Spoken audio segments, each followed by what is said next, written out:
There is a girl on here who has made just the most incredible video talking about how at some point in their lives, every intelligent religious woman will realize that she will never be afforded the same level of status or power or recognition for her religious devotion in the same way that religious men are.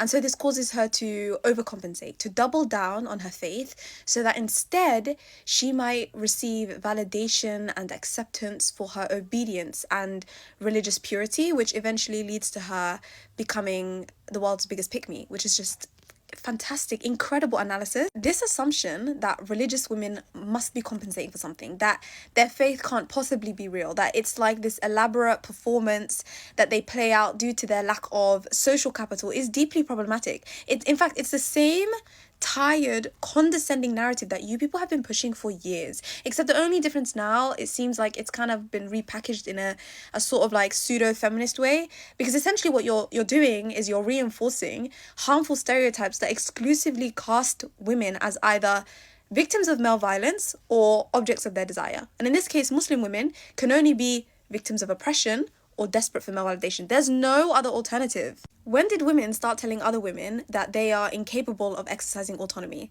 or making informed, conscious choices? That everything they do must be reactionary, that they're always driven by the need to pander to or compete with men.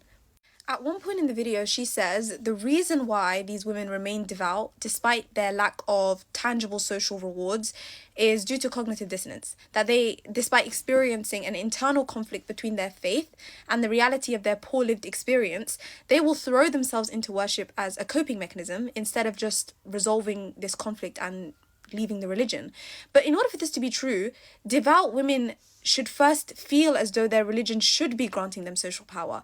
But this is her assumption, not ours. If a woman doesn't see status and influence as the ultimate goal of her religious practice, then where is the dissonance? If she's literally telling you her personal convictions are rooted solely in her devotion to the Creator, rather than any societal expectations or material benefits, then where is the internal conflict? This rhetoric, this way of reducing faith to a gendered hierarchy is so boring. It is so boring and so lazy, because you are literally demolishing, you're flattening an entire theological framework into a one-dimensional feminist grievance that isn't even based on reality. You are the one attributing success to power and status, not religious women.